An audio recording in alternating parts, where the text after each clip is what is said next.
1 Kings chapter 9. Now when Solomon had finished building the house of the Lord and the royal palace, and had achieved all that he had desired to do, the Lord appeared to him a second time as he had appeared to him at Gibeon. And the Lord said to him, I have heard your prayer and petition before me.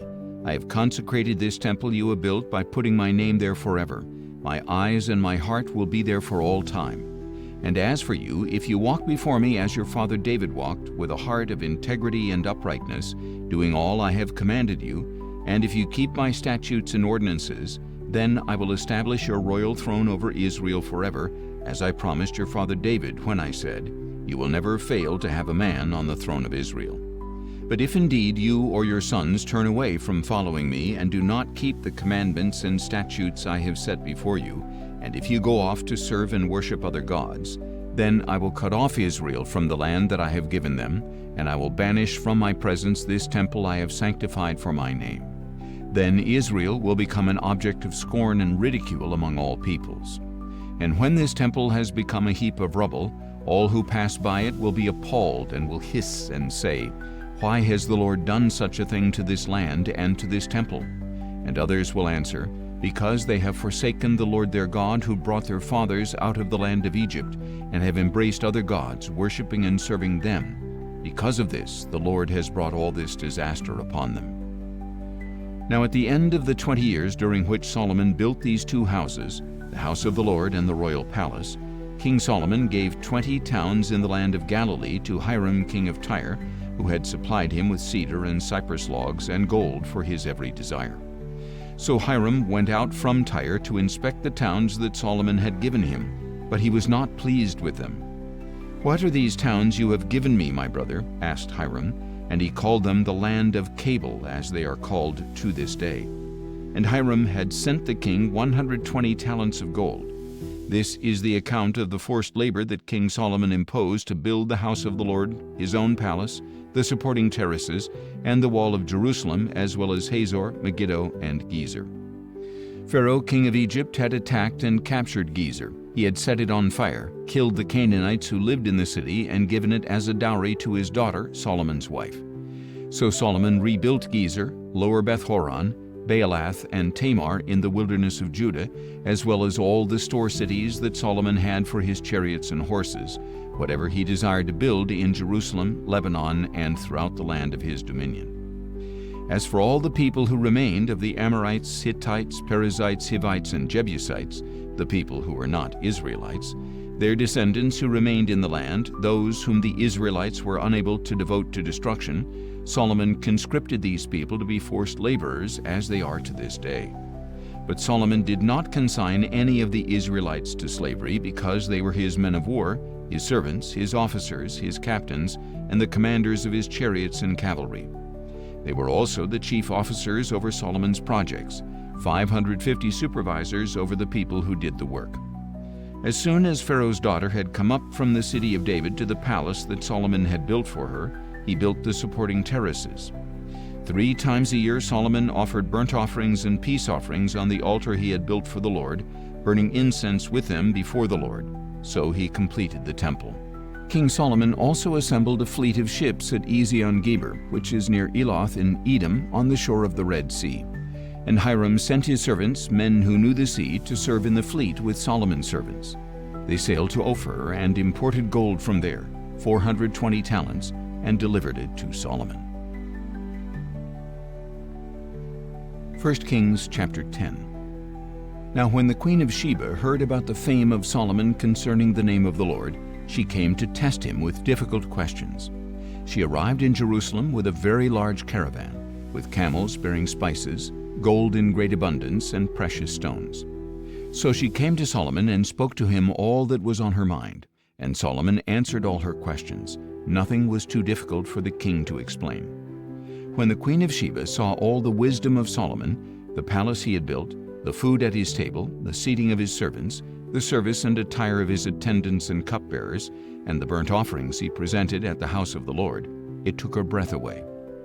She said to the king, The report I heard in my own country about your words and wisdom is true, but I did not believe these things until I came and saw with my own eyes. Indeed, not even half was told to me. Your wisdom and prosperity have far exceeded the report I heard. How blessed are your men! How blessed are these servants of yours who stand continually before you and hear your wisdom. Blessed be the Lord your God, who has delighted in you to set you on the throne of Israel. Because of the Lord's eternal love for Israel, he has made you king to carry out justice and righteousness. Then she gave the king 120 talents of gold, a great quantity of spices and precious stones. Never again was such an abundance of spices brought in as those the Queen of Sheba gave to King Solomon. The fleet of Hiram that brought gold from Ophir also brought from Ophir a great cargo of almug wood and precious stones. The king made the almug wood into steps for the house of the Lord and for the king's palace, and into lyres and harps for the singers. Never before had such almug wood been brought in, nor has such been seen to this day. King Solomon gave the Queen of Sheba all she desired, whatever she asked, besides what he had given her out of his royal bounty. Then she left and returned to her own country along with her servants. The weight of gold that came to Solomon each year was 666 talents, not including the revenue from the merchants, traders, and all the Arabian kings and governors of the land. King Solomon made 200 large shields of hammered gold. 600 shekels of gold went into each shield. He also made 300 small shields of hammered gold. 3 minas of gold went into each shield, and the king put them in the house of the forest of Lebanon. Additionally, the king made a great throne of ivory and overlaid it with pure gold. The throne had 6 steps, and its back had a rounded top. There were armrests on both sides of the seat, with a lion standing beside each armrest. 12 lions stood on the 6 steps, one at either end of each step. Nothing like this had ever been made for any kingdom. All King Solomon's drinking cups were gold, and all the utensils of the house of the forest of Lebanon were pure gold.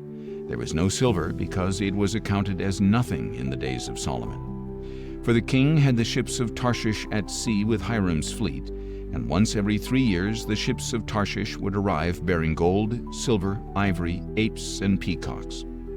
So King Solomon surpassed all the kings of the earth in riches and wisdom. The whole world sought an audience with Solomon to hear the wisdom that God had put in his heart. Year after year, each visitor would bring his tribute, articles of silver and gold, clothing, weapons, spices, horses, and mules.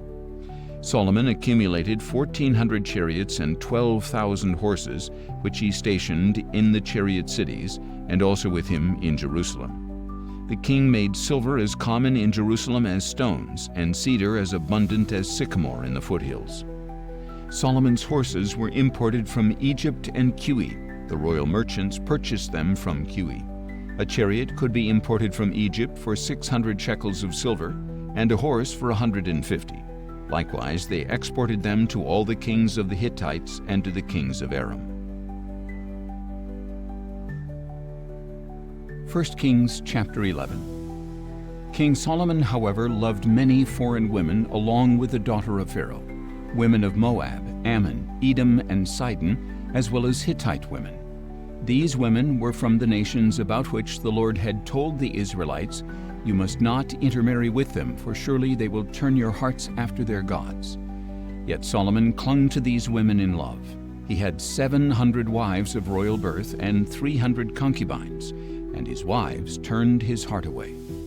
For when Solomon grew old, his wives turned his heart after other gods, and he was not wholeheartedly devoted to the Lord his God, as his father David had been. Solomon followed Ashtoreth, the goddess of the Sidonians, and Milcom, the abomination of the Ammonites. So Solomon did evil in the sight of the Lord. Unlike his father David, he did not follow the Lord completely.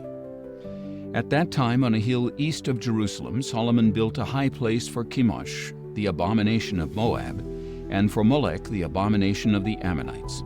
He did the same for all his foreign wives, who burned incense and sacrificed to their gods.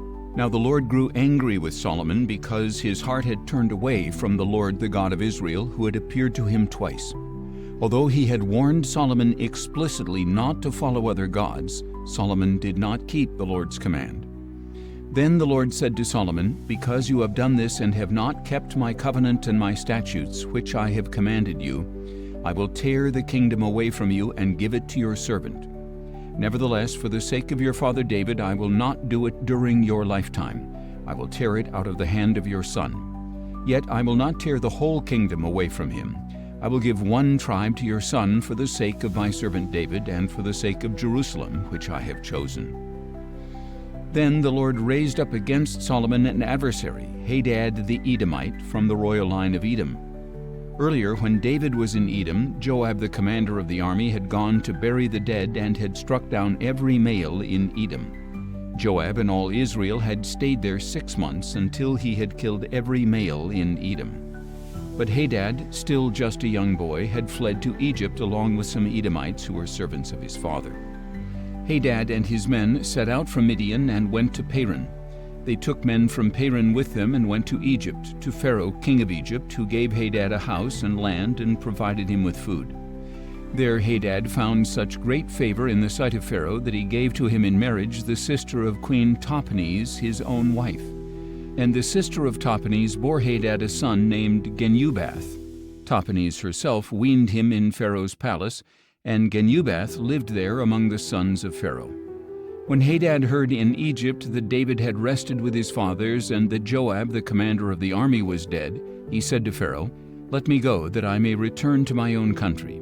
But Pharaoh asked him, "What have you lacked here with me that you suddenly want to go back to your own country?" "Nothing," Hadad replied, "but please let me go." And God raised up against Solomon another adversary, Rezin the son of Eliada, who had fled from his master Hadadezer, king of Zobah, and had gathered men to himself. When David killed the Zobaites, Rezin captained a band of raiders and went to Damascus, where they settled and gained control. Rezin was Israel's enemy throughout the days of Solomon, adding to the trouble caused by Hadad. So Rezin ruled over Aram with hostility toward Israel.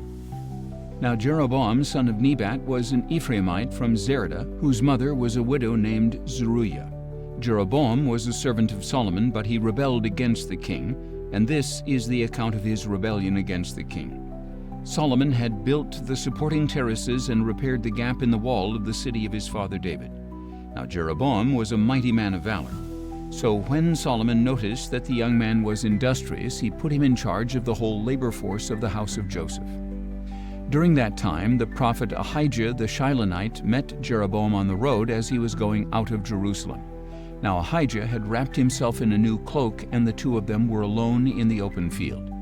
And Ahijah took hold of the new cloak he was wearing, tore it into 12 pieces, and said to Jeroboam, "Take 10 pieces for yourself, for this is what the Lord, the God of Israel, says. Behold, I will tear the kingdom out of the hand of Solomon, and I will give you 10 tribes. But one tribe will remain for the sake of my servant David and for the sake of Jerusalem, the city I have chosen out of all the tribes of Israel. For they have forsaken me to worship Ashtoreth, the goddess of the Sidonians, Chemosh, the god of the Moabites, and Milcom, the god of the Ammonites. They have not walked in my ways, nor done what is right in my eyes, nor kept my statutes and judgments as Solomon's father David did. Nevertheless, I will not take the whole kingdom out of Solomon's hand, because I have made him ruler all the days of his life for the sake of David my servant, whom I chose because he kept my commandments and statutes. But I will take 10 tribes of the kingdom from the hand of his son and give them to you. I will give one tribe to his son, so that my servant David will always have a lamp before me in Jerusalem, the city where I chose to put my name. But as for you, I will take you, and you shall reign over all that your heart desires, and you will be king over Israel. If you listen to all that I command you, walk in my ways, and do what is right in my sight, in order to keep my statutes and commandments as my servant David did, then I will be with you. I will build you a lasting dynasty, just as I built for David, and I will give Israel to you. Because of this I will humble David's descendants, but not forever." Solomon therefore sought to kill Jeroboam, but Jeroboam arose and fled to Egypt, to Shishak, king of Egypt, where he remained until the death of Solomon. As for the rest of the acts of Solomon, all that he did as well as his wisdom, are they not written in the book of the Acts of Solomon? Thus the time that Solomon reigned in Jerusalem over all Israel was 40 years. And Solomon rested with his fathers and was buried in the city of his father David. And his son Rehoboam reigned in his place. 1 Kings chapter 12. Then Rehoboam went to Shechem, for all Israel had gone there to make him king. When Jeroboam son of Nebat heard about this, he was still in Egypt, where he had fled from King Solomon and had been living ever since. So they sent for Jeroboam, and he and the whole assembly of Israel came to Rehoboam and said, "Your father put a heavy yoke on us, but now you should lighten the burden of your father's service and the heavy yoke he put on us, and we will serve you." Rehoboam answered, "Go away for 3 days and then return to me." So the people departed. Then King Rehoboam consulted with the elders who had served his father Solomon during his lifetime. "How do you advise me to respond to these people?" he asked. They replied, "If you will be a servant to these people and serve them this day, and if you will respond by speaking kind words to them, they will be your servants forever." But Rehoboam rejected the advice of the elders. Instead, he consulted the young men who had grown up with him and served him. He asked them, "What message do you advise that we send back to these people who have spoken to me, saying, 'Lighten the yoke your father put on us'?" The young men who had grown up with him replied, "This is how you should answer these people who said to you, 'Your father made our yoke heavy, but you should make it lighter.' This is what you should tell them: 'My little finger is thicker than my father's waist. Whereas my father burdened you with a heavy yoke, I will add to your yoke. Whereas my father scourged you with whips, I will scourge you with scorpions." After 3 days, Jeroboam and all the people returned to Rehoboam, since the king had said, "Come back to me on the 3rd day." And the king answered the people harshly. He rejected the advice of the elders and spoke to them as the young men had advised, saying, "Whereas my father made your yoke heavy, I will add to your yoke. Whereas my father scourged you with whips, I will scourge you with scorpions." So the king did not listen to the people, and indeed this turn of events was from the Lord to fulfill the word he had spoken to Jeroboam son of Nebat through Ahijah the Shilonite. When all Israel saw that the king had refused to listen to them, they answered the king, "What portion do we have in David, and what inheritance in the son of Jesse? To your tents, O Israel! Look now to your own house, O David." So the Israelites went home, but Rehoboam still reigned over the Israelites living in the cities of Judah. Then King Rehoboam sent out Adoram, who was in charge of the forced labor, but all Israel stoned him to death. And King Rehoboam mounted his chariot in haste and escaped to Jerusalem. So to this day Israel has been in rebellion against the house of David. When all Israel heard that Jeroboam had returned, they summoned him to the assembly and made him king over all Israel. Only the tribe of Judah followed the house of David. And when Rehoboam arrived in Jerusalem, he mobilized the whole house of Judah and the tribe of Benjamin, 180,000 chosen warriors, to fight against the house of Israel and restore the kingdom to Rehoboam son of Solomon. But the word of God came to Shemaiah the man of God. "Tell Rehoboam son of Solomon king of Judah, all the house of Judah and Benjamin and the rest of the people, that this is what the Lord says. You are not to go up and fight against your brothers the Israelites. Each of you must return home, for this word is from me." So they listened to the word of the Lord and turned back according to the word of the Lord. Then Jeroboam built Shechem in the hill country of Ephraim and lived there. And from there he went out and built Penuel. Jeroboam said in his heart, "Now the kingdom might revert to the house of David. If these people go up to offer sacrifices in the house of the Lord at Jerusalem, their hearts will return to their lord, Rehoboam, king of Judah. Then they will kill me and return to Rehoboam, king of Judah." After seeking advice, the king made 2 golden calves and said to the people, "Going up to Jerusalem is too much for you. Here, O Israel, are your gods who brought you up out of the land of Egypt." 1 calf he set up in Bethel and the other in Dan. And this thing became a sin. The people walked as far as Dan to worship before one of the calves.